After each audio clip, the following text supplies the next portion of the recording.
E aí galera, como é que vocês estão? Este é o nosso site euqueropassar.com, um site inovador no sistema de concursos públicos para fazer você garantir a sua vaga como serventuário público. Acorda galera, isso é direito administrativo, é atos administrativos, uma matéria extremamente importante para quem quer passar no concurso público. Se você quer ser delegado federal, a ser funcionário público federal, simplesmente você vai conseguir passar. É aqui ó, com a gente no site euqueropassar.com. Pessoal, meu nome é João Vitor, eu sou professor de Direito Administrativo e estou aqui com vocês hoje para passar a matéria de atos administrativos. Pessoal, muita atenção agora, essa matéria é muito importante, ela cai demais em concurso público e principalmente ela reflete em todas as outras matérias do direito, ela reflete em todas as leis, ela reflete em todos os órgãos, em todas as instâncias da nossa administração pública, desde a União, do Estado e do município, todos eles se utilizam do ato administrativo, seja como uma forma de se comunicar através de ofícios, seja uma forma de fazer valer a sua efetividade e a sua executoriedade. Correto, pessoal? A matéria é muito grande, nós vamos estar começando agora. Então nós já vamos estar aqui. Atos administrativos. O que são atos administrativos? Atos administrativos são os instrumentos utilizados pela administração pública para dar efetividade e realizar sua função executiva, servindo também para se comunicar com seus administrados. Então nós já vemos três funções do ato administrativo. Primeiro, dar efetividade aos atos, realizar a sua função executiva e serve também como meio de comunicação da administração pública. Dessa forma, nós também temos que entender que dentro da teoria geral do direito, antes mesmo da gente falar de fatos e atos administrativos, nós temos de entender o que é o fato jurídico e o que é o ato jurídico. O fato jurídico, ele é um fato material e espontâneo que acontece e tem consequências jurídicas. Enquanto o ato jurídico, ele é um ato material com vontade, onde as partes que estão fazendo esse ato, eles têm vontade de de ter essa consequência jurídica. Então, pessoal, o que divide o ato do fato, na verdade, é o querer, é a vontade. No fato, ele é um ato espontâneo que acontece. É um fato material espontâneo que acontece. Enquanto no ato jurídico, ele é um ato com vontade. As pessoas têm vontade de fazer um ato que vão ter essas consequências jurídicas. Só que, como eu já disse antes, nós estamos trabalhando com direito administrativo. Nós não estamos trabalhando com teoria geral do direito. Então nós temos de trabalhar o quê? O fato administrativo e o ato administrativo. E pessoal, nós temos que fazer a divisão entre esses dois. E é muito importante a gente entender isso. Então eu passo a expor o fato administrativo. O que é o fato administrativo? Ele é o acontecimento material da administração que vem a produzir consequências jurídicas, não traduzindo manifestação de vontade ou atividade administrativa com efeito prático. Desculpa, pessoal. Então o que acontece? O fato administrativo, ele é um acontecimento material. Acontecimento material o quê? É uma coisa que acontece fisicamente. Então ele é um acontecimento físico que emana da administração pública e que vem a produzir consequências jurídicas.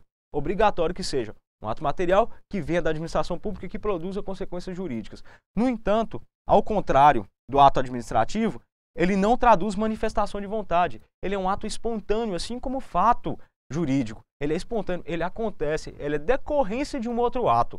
Então, desta forma, mesmo que ele não se traduz como manifestação de vontade, ou seja, são acontecimentos decorrentes da própria atividade administrativa com efeito prático. Então, eles decorrem da própria atividade administrativa, eles acontecem, eles são inerentes à prática administrativa, correto? Aqui eu pus um exemplo, a construção de uma obra e a desapropriação de bem privado. Por quê? Eles são decorrentes de uma ação que vai vir anterior. No caso da construção do bem público, ele vai ser uma decorrência do quê? Ele vai ser uma decorrência do certame licitatório, que também é uma decorrência da necessidade pública da criação da obra, correto? No caso da desapropriação, a desapropriação ela vai acontecer em decorrência do processo administrativo para a tomada do imóvel para a construção, por exemplo, uma creche, ou uma satisfação de uma necessidade pública. Como eu sempre digo para vocês, direito administrativo é satisfação da necessidade pública através das formas da lei. Correto, pessoal? Então, o ato administrativo, ele é o quê? Ele é material, emana da administração, produz consequências jurídicas, mas não traduz vontade própria. Ou seja, ele emana dos atos da administração pública. Aí você vira para mim e pergunta, professor, e os fatos da natureza? Eles podem ser fatos administrativos? Depende. Depende do quê? Depende se o fenômeno natural ele vai ter uma repercussão na esfera administrativa. Por quê? Para existir o fato administrativo, no caso de fenômenos naturais, tem de existir duas coisas. O fenômeno natural em si e a repercussão na esfera administrativa. Ou seja, um raio cai em cima da prefeitura e queima alguns computadores. Nós temos o raio, o fenômeno natural, e nós temos o dano à propriedade pública, que são a queima dos computadores. E isso vai ser o quê? Uma repercussão dentro da administração pública.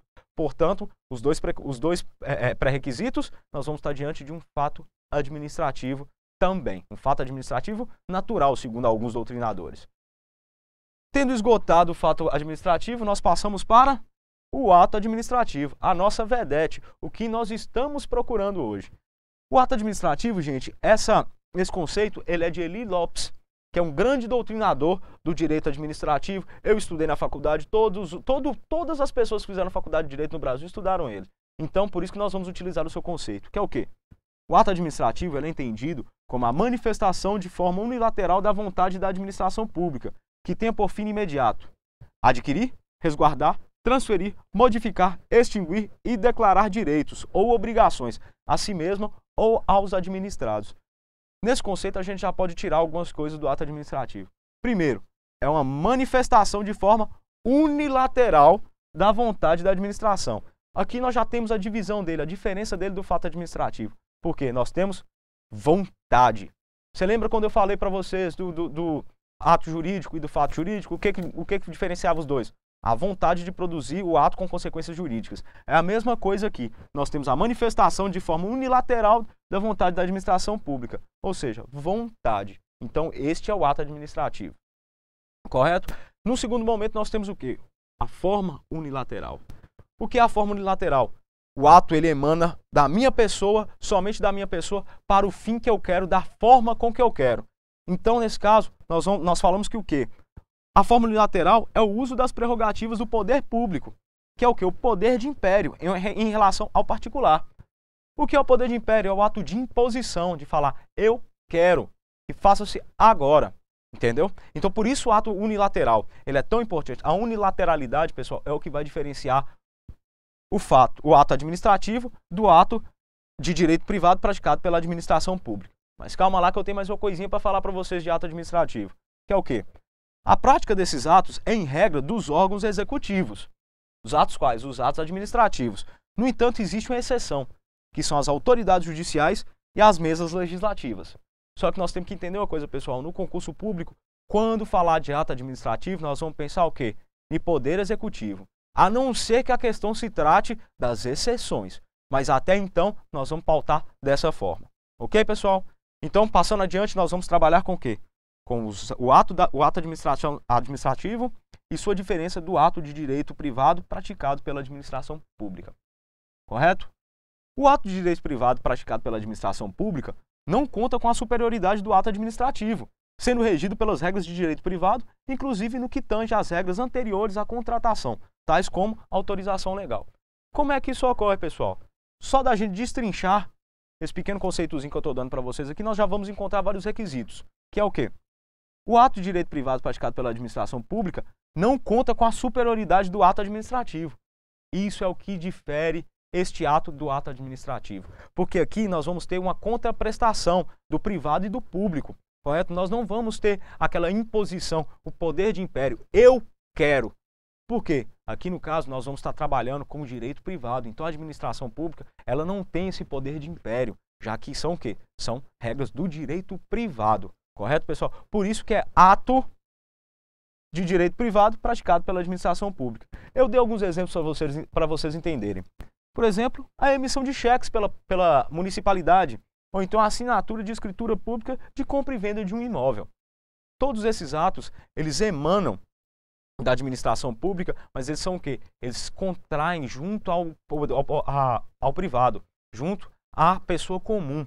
Correto? É uma contratação. Pessoal, quando a gente fala que não necessita, que inclusive no que tange às regras anteriores à contratação, essa contratação aqui, ela não é a contratação de funcionários públicos de forma excepcional. Nós estamos falando de a contratação, o ato de se contrair uma obrigação contratual. É o ato de assinatura do contrato, pessoal. Isso é o quê? Isso é direito privado. Por isso que ele é um ato de direito privado, correto? Então nós temos de manter isso em mente, pessoal. E sempre vai ter o quê? Essa contratação. Mesmo que inerente a ela existem regras anteriores, que essas regras anteriores, por exemplo, serão regidas pelo direito público. Mas não, como é um ato privado, ela vai ser regida pelo direito privado. Isso é imprescindível para a gente manter, pessoal. Vão existir certos casos, eles vão acontecer, mas se a gente manter isso em mente, nós vamos saber diferenciar um do outro, ok? Nós também temos aqui, como não existe o poder de império, nós temos o quê? Que qualquer alteração no acordado, neste acordo, no acordado dependerá de concordância da parte adversa ou de revisão judicial. Como eu não posso me impor de forma unilateral, eu tenho de fazer o quê? Se eu quiser modificar essa relação jurídica, vai depender da concordância da parte adversa, que no caso seria o contraente do contrato, que seria uma pessoa comum, correto? Ou então de uma revisão judicial, caso não existisse essa concordância. Aqui, pessoal, a gente sempre vai tentar ir primeiro pela via administrativa, para depois tentar ir para a via judicial, ok? Nós também temos uma coisa que é o seguinte, além desse poder de império que foi dirimido, ele acabou por ser um ato privado, várias outras privilégios da administração pública são dirimidos, eles não existem mais. Só que acontece o seguinte, gente, tem muito professor por aí falando que vai existir somente um privilégio restante. Mas não, eu vou mostrar para vocês por quê. Esse privilégio que todo mundo fala que resta para a administração pública seria o quê? O foro competente para dirimir, para resolver as ações judiciais inerentes a esses contratos. No caso, seriam o quê? Ações judiciais devem ser propostas no foro da administração. Se eu tenho um contrato com a administração da cidade de Belo Horizonte, com a municipalidade de Belo Horizonte, e ela não cumpre, ou então ela faz uma alteração contratual de forma unilateral, o que eu faço? Eu tenho que entrar com a ação judicial. Aonde eu vou entrar com essa ação? Por ser administração pública, ela tem o quê? O foro competente, é o foro de onde ela está. Isso serve para quê? Para diminuir a quantidade de gastos da administração pública. Para ela não ter que estar enviando um advogado em outra comarca, para ela não precisar estar enviando algum representante ou qualquer coisa desse sentido. Correto? Mas essa não é a única, não é o único privilégio restante da administração pública, não. Existe outro, existe o prazo, que é o quê? Prazo em dobro quando se litiga contra ou a favor da fazenda pública. O prazo é dobrado, pessoal. Por quê?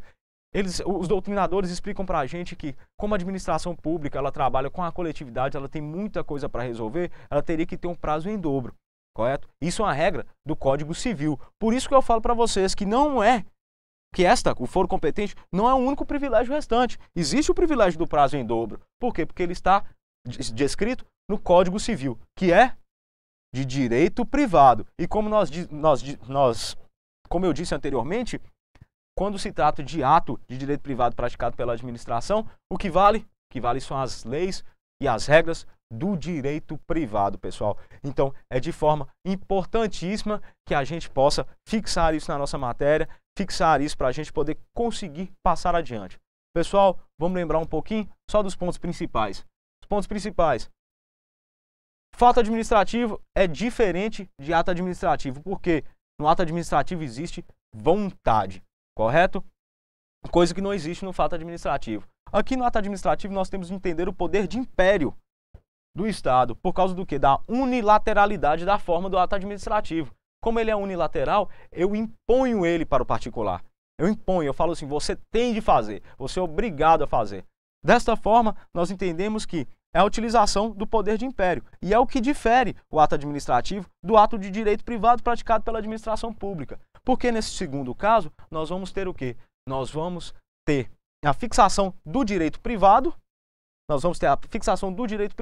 e nós vamos ter a bilateralidade. Ou seja, nós vamos ter uma contraprestação. Ok, pessoal? E principalmente lembrando, os privilégios restantes para a administração pública são o foro competente e o prazo em dobro, desde que seja contra a fazenda pública. Pegadinha do malandro, pessoal, é só contra a fazenda pública, ok? Então, é isso aí, essa é a nossa primeira parte dos atos administrativos. Eu espero vocês nas próximas aulas, onde nós vamos estar dando continuidade às formas, aos atos e como eles são praticados. Pessoal, eu estou aguardando vocês aqui no nosso site, euqueropassar.com. Eu sou o João Vitor, professor de Direito Administrativo, e até a próxima, pessoal. Tudo de bom.